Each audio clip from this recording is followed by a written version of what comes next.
afternoon, students. Good morning, students, actually. Today we will be discussing the last topic of Unit 1, that is Problems of Indian Society during 19th century. We are going to discuss the social problems that existed in the society during 18th and 19th century and how did they impact the overall condition of India and pave the way for East India Company to then come and capture the territory of the subcontinent, and later on we have the foundation of the British rule or British imperialism. So let's get started with it. Now, to introduce to you what was the condition of the Indian society. So Indian society during 18th, 19th century was stratified on the basis of religion. So first and foremost, we had religious stratification. So we had people who are being designated as Hindus, Muslims, we had Sikh, we had Jains, we had Buddhists, we had tribals, people who did not follow any of these particular dominant religion. Within each religion, we had stratification further. So within Hinduism, we had Shaivites, we had Vaishnavites, followers of Shiv and followers of Vishnu. Within Muslims, we had Shias, Sunnis, division was still existent. Within Jainism, we had Shwetambar and Digambar. Within Buddhism also, we have various incarnation of Buddha that were being accepted as we have accepted, and also we had a very militant sort of Buddhism also emerging, though it got subdued. And basically Buddhism by this time had died out in the subcontinent, but yet we had Buddhism which was present. We have a new religion of Sikhism that emerged. However, Sikhism emerged as a religious identity, and later on it was an agricultural religious identity, a geographical identity, which then became into a religion. So we were divided on the basis of religion. Next, we were divided on the basis of gender. All of you know we had male and female. This is sexual division, that you have a male and you have a female. The division, as soon as you're born be either as a, with your sexual orientation, you are either a male or a female. Gender is a relationship that exists. So because of the societal norms that exist between a male and a female, a male and another male, and a female and another female. How in a society relations exist between all these entities is what is known as gender relation. So how women would talk to, should talk to, and should act to when there is a male in front of her, that's her gender relation, and that is how she is being gendered, and the male is also being gendered. Similarly, how if there are two females, what are the norms, what are the protocols that they have to follow? That is their gender norms. So they are gendered in terms of how they have to act. Sex is one of the parameter because it is the defining feature of how you're going to be divided. Further, gender is how society is then asking you on the basis of your sex to act in a certain manner, which is pre-decided. Next is caste. We were divided on the basis of caste. Caste division was rampant. We had within the caste system, Varna system, we have the Brahmins, Kshatriyas, Vaishyas, Shudras, and alt caste. So that caste division also existed. And if you see, caste was becoming a more, it was a very dominant form of stratification that existed in the country. So before getting married, all these manifestations were something that would be rampant. So an individual had a religion, individual had a gender norm, that how he has to be, if he's of a particular sex, what are the norms that he has to follow, and also which caste do he or she belongs to. So that is how our Indian society was stratified. Further, we were divided on the basis of urban society and rural society. So within the society of India, we were divided on the basis of where we are proceeding or where we are living. So if you are living in an urban setup, your identities would be more flexible. While if you are in a rural society, your ideology would be more, your identity would be more stricter in terms of norms that have already been laid out. Because in urban centers, you have more interaction, and you have economy as one of the major ideology which is defining your relation. So your identity is somewhat blurred in that process. So this is how our society was divided. Further, we have the next understanding that we need to have about the social system was that family was still the basic unit of the society. So it is family which is going to be the, the minutest atom of the entire system was family. So family, we have to understand what was the structure of the family if you want to understand how further we are going to study what were the social problems that existed. So family, the basic unit of society, it was highly patriarchal society, and thus family also was patriarchal in nature. That means the eldest male member would be the head of the family. Now, genealogy was thus very important, and since patriarchy was the norm, then male child was something that was favored, that was prayed for, that was needed, because patriarchy can only get established when you have continuation of the male genealogy. So that's why you had patriarchal system entrenched. Now, in patriarchal system, one thing that you have to understand is that the role of women is then only for progeny, nothing else.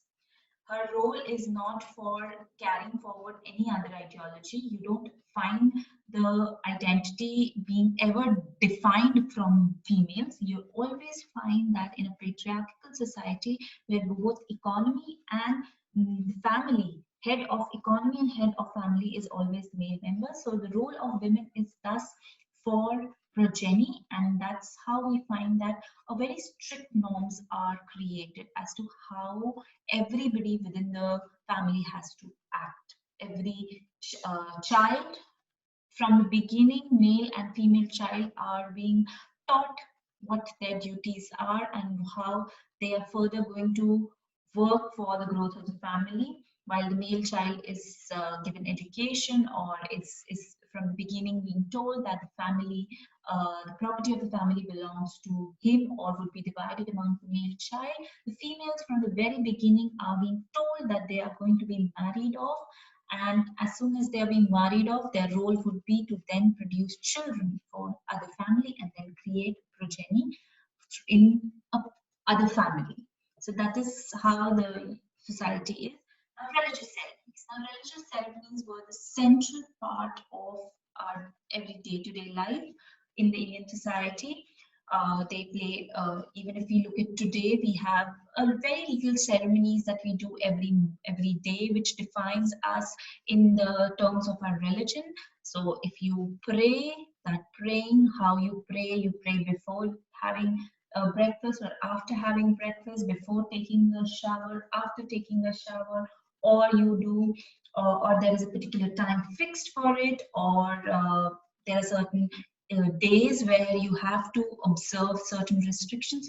All these are central to our day-to-day life. However, these ideologies had given paved way for superstition, and then we are going to study further how these superstitions actually created an atmosphere where rational thinking or rationality started taking a backseat, and we literally started following religious ceremonies without understanding the meaning of it, without being able to decipher what was the importance of it. And further, we find that there was always a class, Brahmanical class and clerical class, always in all religion, which tried to dominate the religious aspect, and thus we started depending more on them rather on the rationality behind any everyday today life ceremony that we have.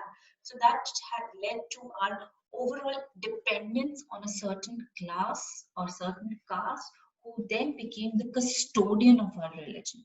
Now, students, one thing that you have to understand, religion is a very personal ideology. Everybody has their own personal take on religion. However, if you make people as the custodian of religion, then obviously you have to follow what they are saying. So this is what had happened, that you have clerics in all religion. I'm not just talking about Hinduism, I'm talking about Islam as well. You have clerics taking over as the custodian of the religion, because there were a number of reasons for it. A, Sanskrit as a text, in which most of our religious texts are written, is something that was a prerogative of only Brahmins. Brahmins could only study that. So the low caste or Vaishyas could not study them. And since you cannot read the scriptures, you will only understand what the scriptures are actually saying when somebody else interprets it for you, somebody who knows the language. So that became the role of the Brahmins. They started interpreting the religion for other people, and with that they started putting their understanding of religion, and thus what we were following as a religion during 18th and 19th century was not exactly what the scriptures were saying, but actually what we were practicing was what the Brahmins have asked us to do. So that is why we find that superstition started spreading in our society. So now we are going to discuss what were the social evils that existed during this time period. Now, the first social evil that existed was Sati Pratha. Now, Sati Pratha is a ceremony in which a female, if her husband dies, would sit on the pyre of her husband, and thus she is going to immolate herself when her husband dies. Now, what is the concept behind this Sati Pratha is that since women are considered, women don't have an identity of their own. If you see the name, if you particularly see a name of a woman, it is first you take your father's surname, and after that you take your husband's surname. So your identity is associated with either your father's identity first, with your father's identity. If you lose your father, you have an elder brother, then your brother's identity. After that, it is your husband, and after that, it is your son. So suppose if a woman dies without giving birth to a child, then her identity is lost with that of her husband, and a person without identity is nothing. So that was the justification that a woman, if she has not bear a child, should rather die than suffer an identity less life. So this was the justification that was that this is actually a better thing that is happening to you. Death is better than living a life without any identity. Now, how is it a social evil? First and foremost, you have to understand that Sati Pratha was only prevalent in upper caste, not in the low caste. Low caste did not follow Sati Pratha. It was only the upper caste which followed Sati Pratha. Now, as a social, how is it as a social evil? Now, suppose since we all know that remarriages for male was very simple. So as a child bride, I am 12 years old, and my husband is 70 years old, and he dies due to n number of reasons. I haven't even started my life. I did not even have a connection with my husband. Just because he wanted to marry somebody as young as a 12-year-old child, now after he dies, I have to sit on the pyre and die myself. For 12 years, my life was just for 12 years, and because I got married to an old person, that's end of my life. So this is how it's a social evil. Though it was initially, it started as something that women would do out of their own choice, but soon we find that it became mandatory, especially in upper caste women, it became mandatory. And thus we find, especially in the Indo-Gangetic plain, social evil like Sati Pratha was rampant. And thus this led to reformers also talking about reforms to stop Sati Pratha, because this is inhumane. It is like it is like a murder that is happening of a person. Even if you have n number of justification for it, the choice of women is not being taken in consideration, because now it has become a norm. Second, it is it is saying that a woman would not have any life if there is no male, her husband dies, but she will be spared if there is a child. So that means a woman as it is does not, it's not a human being. She's only treated as a human being if she has a male identity attached to her, which in itself is a very, very I would suggest a very, very orthodox and very demeaning ideology. That's when we will study about the reforms that were introduced. So we have Sati Pratha Abolition Act by Lord Bentinck under the championship of Raja Ram Mohan Roy that came into being, and Sati Pratha was abolished in India, in the subcontinent of India, through the steps taken by a English East India Company officer. Next, we are going to discuss the concept of child marriage. Now, child marriage and Sati Pratha are somewhat linked also. The concept of child marriage was that you get a child as early as 10 years old married, because this gives them longest time span to live, understand each other, and also gives a longer time span for women to develop as a good and ideal wife. So this was the concept of child marriage, but at a very early age, women, especially women, should be married off. It's not just, it was not restricted only to females. We find men as early as 10 years also getting married when actually they must be studying or they must be enjoying the fruit of childhood, they were being married off. Now, what was the justification behind the practice of child marriage, especially in terms of female, we are going to talk about? That at a very early age, if a woman is married and goes to her in-laws house, then what could happen was that her personality is going to develop in a manner that the family wants it to be developed. So she will become an ideal daughter-in-law for the house if she is sent at a very tender age, and then the family is then going to create her personality in a way that it deemed fit for them. Because if you send a woman at an age of say 18 or 19, she had already developed a personality, and that personality might or might not be in coherence with what the people in her husband's house required. So this was the justification that was given, that it is very important for women to be married at a tender age, because this gives the chance for the in-laws to mold her in a way that they want it to. Now, how is it as a social evil? Now, imagine if a child at a young age of 10 is getting married, and they start having, they reach puberty at the age of 30. From 13 onwards, she would be sexually active, and thus she would be asked to bear children. Now, at this tender age, though your body has sexually developed as starting of a progeny, yet we find that biologically also and also mentally, it's a very big trauma, and we have seen a number of child deaths happening, or death of women happening because they could not take the child birth because their body hadn't developed by then to bear a child, because it is a very, very painful process. And we have studied in case of later when we studied about Tilak, we would study that there was a consent of age bill that was being passed by the British government, in which one of the case that happened, Fulmoni case that happened, was that a child bride of 12 years old was had sexual intercourse with her husband, who was 30 years elder to her, and she died during sexual intercourse just because they could not take the pain, and it was considered that this was not a murder.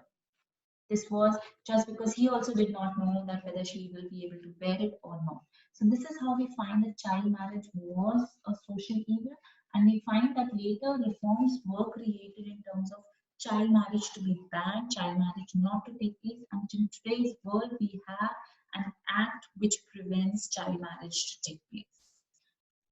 Next, we have the caste system. So this we will, it's a very lengthy process to discuss what is caste system, but Let me give you a crux of it. Caste system is the Varna hierarchy that we have. So according to Brahmanical ideology, the society should be divided into 4 Varnas, that is Brahmins, who are going to read the scriptures, be the teachers, learners of the religious texts, Kshatriyas, who are going to be the protectors or the soldiers, Vaishyas, who are going to be peasants, traders, and artisans, and Shudra, who are going to do menial work. And anybody who's not part of this 4 Varnas are outcasts.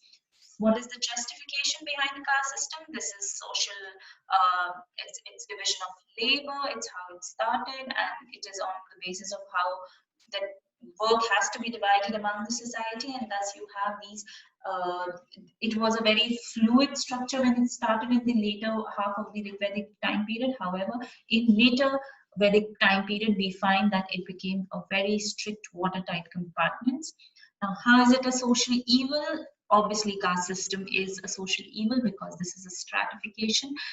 Initially, it started on the basis of occupation, the work that you're doing, but soon we find that it was placed on the basis of birth, and thus you are born into a caste, and then any sort of social standing that you have is on the basis of which caste you belong to, and thus it stratifies the society further. There were certain strict norms that were to be followed, like we find that the upper 2 castes, that is Brahmins and Kshatriyas, were twice born.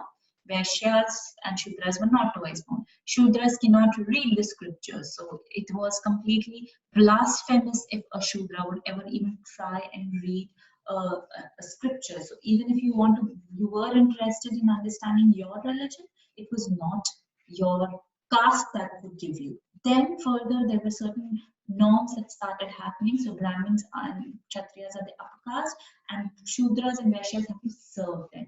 And position of Shudra then became a very difficult task. They became they had to face a lot of atrocities. Intercaste marriages were not allowed. Caste purity was something that was manifested again and again. So you find that caste seclusion started happening. So you don't find, so as a social group we have division in it. So first and foremost, it is divided on the basis of which caste you belong to.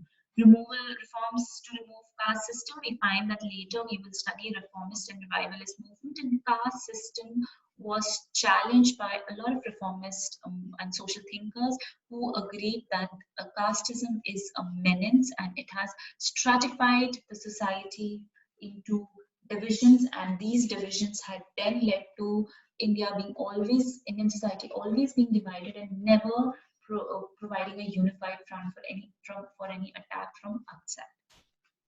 After that, we have condition of peasants. Now, since peasants were the most largest chunk of Indian society, we have to understand that what was the condition of peasantry. Now, there was stratification within the peasants in the village. So there were Khudkash and Pahikash and Muzaria. Now, Khudkash and Muzarias are called Riayati. Riayati means people who are originally from that particular place. So you had peasants who were originally from that particular area. So like I said earlier, you were a peasant from, or you belong to the society of a village if your ancestor had gotten the land that is there into cultivation. You get the zamindari rights over the produce of the land, then you bring your own kith and kin who then are part of the society of the village. Now within that there would be a zamindar class, and then there would be rest of the peasants. So Khudkash and Muzarias are the Riayat. They are actually the aboriginal peasants of the village. Pahikash, on the other hand, were people who had migrated from other villages. There could be n number of reasons for migration. Probably the land that they had in their village had to remain fallow for some time, or their land they had escaped the state burden of taxation. That's why they came to other place. Or probably they don't have land in their own village, and thus they are looking for places elsewhere where they can work as tenants. Now within Khudkash and Muzaria, the reality that we have, Khudkash were the one who had their own land, who had their own implements. They were the rich peasant class, and Muzarians were the peasants who did not have their own land, rather they were working on the lands of Khudkash. and they did not even have their own implements, and thus they were the poor peasants of the village society. Now, how was peasantry suppressed? Now, students, for this you have to understand the revenue system. So, under the Mughals, it was one third of the produce. One third of the produce goes it goes to the state treasury. Then you had further taxes that were ceremonial taxes, which was on the basis of how, since you're living in a village community, you have to pay certain taxes to the zamindar, to say the Brahmin or your judgeman or your pandit, and all those smaller taxes were also something that were part of the peasants. Now, as we see that we have political chaos that is happening in the country, so the peasants are the first people who are getting affected because more revenue is being demanded from them. Since there is a military expedition, more money or more resources are being asked from peasants. Now the peasants are asked to pay more than what is actually their due. Further, we find that with the wars and chaotic condition that is happening, the peasants are the one who are mostly hard pressed because they're at times when loot happens, the land is then burnt down, and who's ultimately going to be sufferer of it? The peasants are going to be the sufferer of it. Further, we find that when you have all these chaotic time period that is going on, peasants are somebody who are not being asked not to pay revenue. So if there is a famine or a drought, it's not as if a peasant is getting any relaxation.